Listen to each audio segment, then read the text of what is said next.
इज्जत लूटना, औरतों के साथ अत्याचार करना और किसी पराई स्त्री पर बुरी नजर डालना उसकी आदत थी। वहां हनुमान जी को ढेर सारी अनबूठियों का पहाड़ मिला। इसमें बताया गया है कि कैसे श्री राम को शायद रावण की चाल के बारे में पहले ही पता चल गया था। रामायण की कथा कौन नहीं जानता। कथा के अनुसार रावण नाम का एक अत्याचारी राक्षस देवी सीता का हरण कर लेता है, जिन्हें बचाने और धर्म की रक्षा करने के लिए श्री राम अपनी वानर सेना के साथ लंका पर आक्रमण कर देते हैं और एक भयंकर युद्ध होता है जिसमें रावण का वध किया जाता है और श्री राम देवी सीता के साथ अयोध्या लौट आते हैं।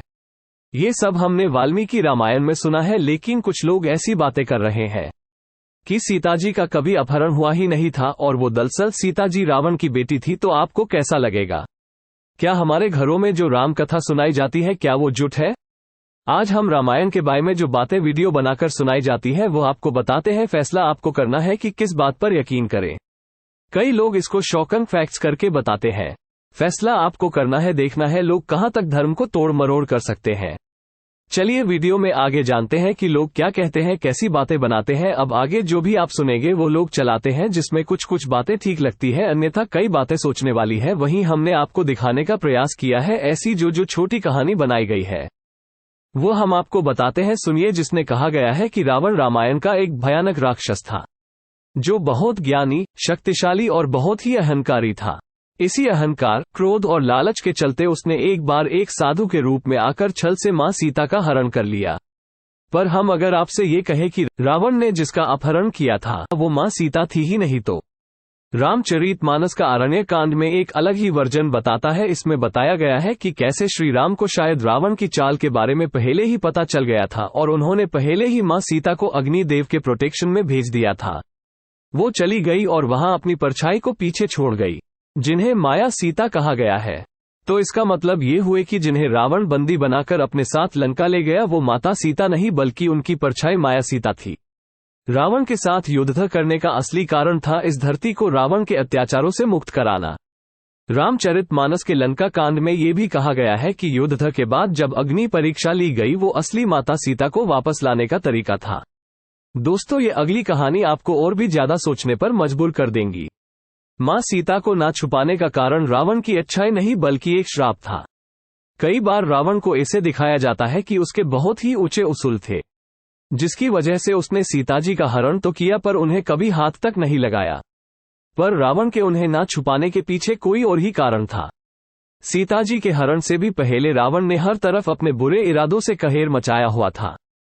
इज्जत लूटना, औरतों के साथ अत्याचार करना और किसी पराई स्त्री पर बुरी नजर डालना उसकी आदत थी। रामायण के उत्तरकांड के अध्याय 26 के अनुसार जब रावण तीनों लोकों पर जीत हासिल करने निकला तब उस समय स्वर्ग में रंभा नाम की एक अप्सरा पर दिल आ गया और उसने रंभा के साथ जबरदस्ती करी। रंभा का विवाह रावण के भाई कुबेर के बेटे नलकुबेर के साथ होने वाला था और इस रिश्ते से रंभा उसकी बहू बनने वाली थी। जब नलकुबेर को पता चला कि रावण ने उनकी होने वाली पत्नी के साथ क्या किया है तो उन्होंने गुस्से में आकर रावण को एक श्राप दे दिया कि अगर वो कभी भी किसी भी स्त्री के शरीर को उसकी मर्जी के खिलाफ हाथ लगाएगा तो रावण का सर फट जाएगा और कई टुकड़ों में बिखर जाएगा। लेकिन रावण का लालच इतना बढ़ गया कि वो माता सीता को किसी भी हाल में अपनाना चाहता था। रामचरितमानस के सुंदरकांड के अनुसार अपनी ही जान को बचाने के लिए रावण लंका में 1 साल तक सीताजी को कई बार कन्विंस करने की कोशिश करता रहा कि वो उसे अपना ले, लेकिन हर बार सीताजी ने रावण को साफ इनकार कर दिया और हर बार ये कहा कि वो कभी भी माता सीता को हाथ नहीं लगा सकता। एक और कहानी माता सीता राजा जनक की बेटी जिनका जन्म धरती से हुआ था। रामायण की कथा सुनाते वक्त हर बार यही बताया जाता है। वाल्मीकि रामायण के हिसाब से माता सीता राजा जनक को एक खेत में मिली थी और इसीलिए उन्हें भूमि देवी की बेटी भी कहा जाता है। लेकिन रामायण का एक ऐसा वर्जन भी है जहां सीताजी राजा जनक या भूमि देवी की बेटी नहीं बल्कि रावण की बेटी है। जैन रामायण के हिसाब से मां सीता रावण और उसकी बीवी विद्याधरा माया की पहली बेटी थी, लेकिन एस्ट्रोलॉजर ने यह प्रीडिक्ट किया था कि रावण की पहली संतान उसके और पूरे के पूरे राक्षस कुल की बर्बादी का कारण बनेंगी। इसीलिए उनका जन्म होते ही उन्हें त्याग दिया और ये आदेश दिया कि उन्हें दूर कहीं जाकर छोड़ दिया जाए। उसके बाद राजा जनक को माता सीता एक अबेंडन बच्ची के रूप में मिली थी। भूत पिशाच निकट नहीं आवे, महावीर जब नाम सुनावे, संकट मोचन पवन पुत्र बजरंगबली हनुमान, जिनका नाम मात्र लेने से सारी काली शक्तियां दूर भाग जाती है।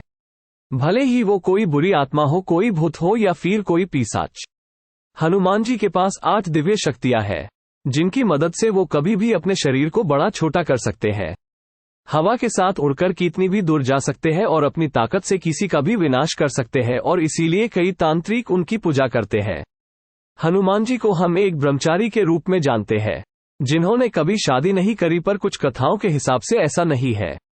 तेलंगाना के खम्मम डिस्ट्रिक्ट में एक ऐसा मंदिर है जहां हनुमान जी की पूजा उनकी पत्नी सुवर्चला के साथ की जाती है। पराशर संहिता के अनुसार एक बार हनुमान जी ने सूर्यदेव से 9 श्रेष्ठ विद्याएं सीखनी चाहिए, पर उन 9 विद्याओं के सीखने के लिए उनका विवाह करना जरूरी था। इस समस्या को सुलझाने के लिए हनुमान जी ने सूर्यदेव के कहने पर उनकी पुत्री सुवर्चला से विवाह किया, और विवाह के बाद ही हनुमान जी उन विद्याओं को प्राप्त कर पाए। पर विवाह के बाद भी हनुमान जी ने अपना प्रण कभी नहीं तोड़ा और वो हमेशा एक ब्रह्मचारी की तरह ही रहे। वाल्मीकि रामायण में ये भी बताया गया है कि जब हनुमान जी मां सीता की खबर लेने लंका पहुंचे थे, तब रावण के कहने पर उनकी पूंछ में आग लगा दी गई थी। इसी आग से हनुमान जी ने सारी लंका जला डाली और फिर वो अपनी पूंछ में लगी आग को बुझाने के लिए समुद्र में उतरे। तब उनके पसीने के एक बूंद एक मगर ने निगल ली, जिससे आगे चलकर उनके एक पुत्र का जन्म हुआ, मकरध्वज। इसी पुत्र को आगे चलकर रावण ने पाताल लोक का रक्षक बनाया था। हनुमान जी इस सब से अनजान थे, पर एक समय ऐसा आया जब उनका सामना अपने बेटे से पहली बार हुआ। जिसका जन्म हुआ है उसकी मृत्यु होनी ही है, और ऐसा एक दिन श्री राम के जीवन में भी आया।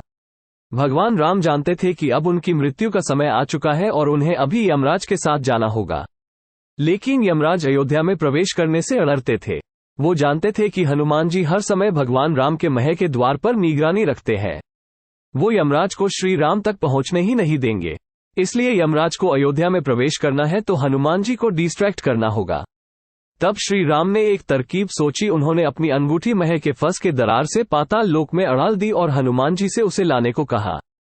इस मिशन को पूरा करने के लिए हनुमान जी ने अपने शरीर को एक कीड़े के समान छोटा कर लिया और उस दरार में घुस गए।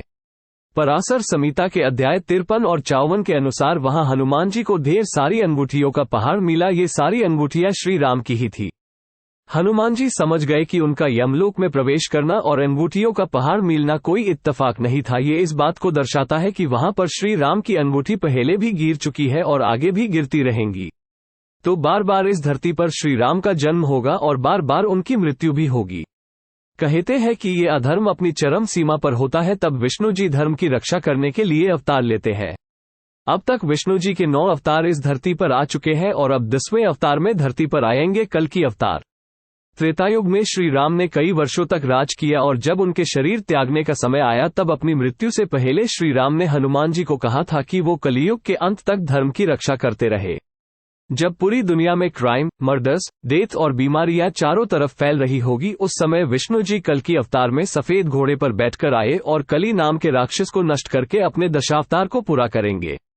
वेदों के अनुसार हनुमान जी आज भी जिंदा है और कल्कि अवतार का इंतजार कर रहे हैं।